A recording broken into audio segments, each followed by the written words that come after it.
Bismillahirrahmanirrahim. Assalamualaikum warahmatullahi wabarakatuh. Alhamdulillah hamdan tayyiban mubarakan fihi kama yuhibbu rabbuna wa yardah. Asyhadu an la ilaha illallah wa asyhadu anna Muhammadan abduhu wa rasuluh. Allahumma shalli ala Muhammad wa ala ali Muhammad. Ya ayyuhalladzina amanu taqullaha haqqa tuqatih wa la tamutunna illa wa antum muslimun. Ikhwani wa akhwati rahimani wa rahimakumullah. Pada kesempatan ini, di kajian tematik ini, insyaallah kita akan membahas tema tentang ad-dinul qayyim. Agama Islam adalah agama yang lurus. Allah Subhanahu wa taala berfirman dalam surah Ar-Rum ayat 30, "Fa'aqim wajhaka lid-dini hanifa fitratallahi allati fatara an-nasa 'alaiha la tabdila li khalqillah dzalika ad-dinul qayyim walakinna aktsarun nasi la ya'lamun." Maka hadapkanlah wajahmu dengan lurus kepada agama Allah Subhanahu wa taala. Tetaplah di atas fitrah di mana Allah Subhanahu wa taala menciptakan manusia menurut fitrah itu. Tidak ada perubahan dan pada fitrah Allah Subhanahu wa taala. Itulah agama yang lurus. Tetapi kebanyakan manusia tidak mengetahuinya. Ikhwani wa akhwati rahimani wa rahimakumullah. Dalam ayat ini Allah Subhanahu wa taala memerintahkan nabinya Muhammad sallallahu alaihi wasallam dengan firman-Nya, fa'aqim wajhak, maka tegakkan atau hadapkan wajahmu, yakni ikhlaskan amalmu. Menegakkan wajah dan menyerahkannya bermakna mengikhlaskan amal, sebagaimana Allah Subhanahu wa taala berfirman, bala man aslam wajhahu lillah wa huwa muhsin falahu ajruhu 'inda rabbih wala khaufun 'alaihim wa lahum yahzanun. Dan bahkan barang siapa yang menyerahkan diri kepada Allah sedang ia berbuat kebajikan, maka baginya pahala pada sisi Tuhannya dan tidak ada kekhawatiran terhadap mereka dan tidak pula mereka bersedih hati.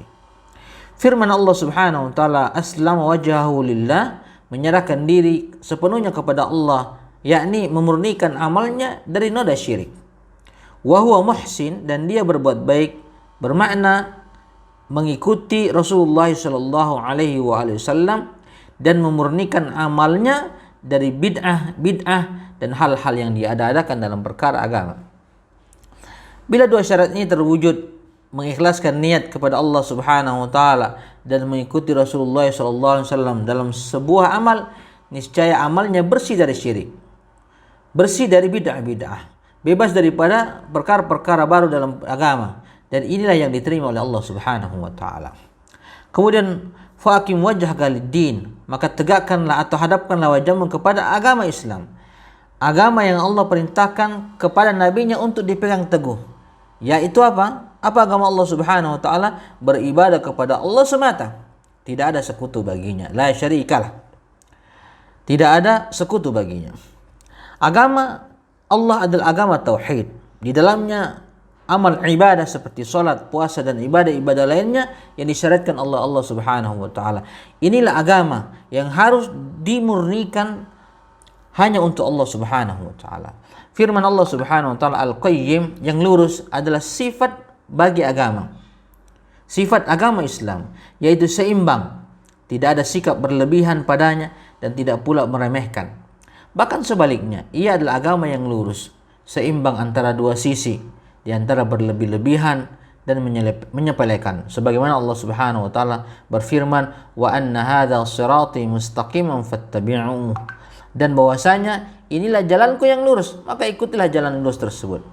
Kata mustaqima atau lurus juga bermakna seimbang antara berlebih-lebihan dan meremehkan, antara melampaui batas dan menggampangkan.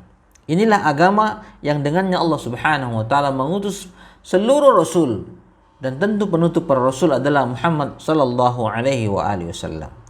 Kemudian firman Allah Subhanahu wa taala, fa'aqim wajhaka lid-dini hanifa, maka tegakkanlah atau hadapkanlah wajahmu dengan lurus kepada agama Islam. Kata al-hanif bermakna lurus. Ini artinya menghadap kepada Allah dan berpaling dari selain Allah Subhanahu wa taala. Di ayat yang lain Allah Subhanahu wa taala berfirman, fa'aqim wajhaka lid-dinil qayyim. Karena itu, maka hadapkanlah wajahmu kepada agama yang lurus, yaitu agama Islam.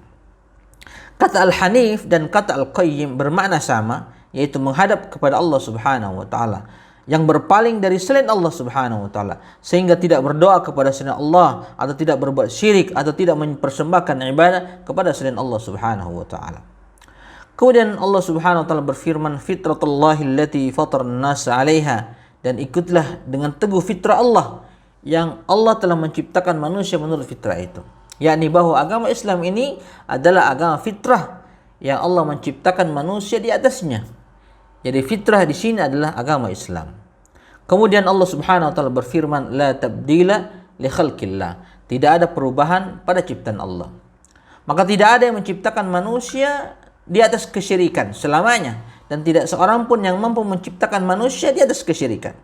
Bahkan sebaliknya, Allah lah yang menciptakan manusia di atas tauhid. Tidak seorang pun yang mampu merubah penciptaan itu. Tetapi Allah Subhanahu wa taala mampu merubah makhluk.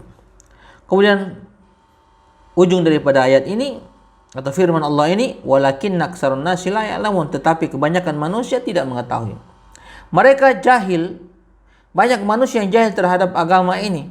Mereka tidak mengerti apa itu agama tauhid, sehingga mereka terjatuh kepada penyimpangan-penyimpangan, kesesatan-kesesatan, bid'ah-bid'ah, kesyirikan-kesyirikan dan kemaksiatan lainnya. Kenapa? Karena kejahilan mereka terhadap agama ini, agama tauhid, ad-dinul qayyim. Dan lihatlah firman Allah Subhanahu wa taala, aktsarun nas, kebanyakan manusia.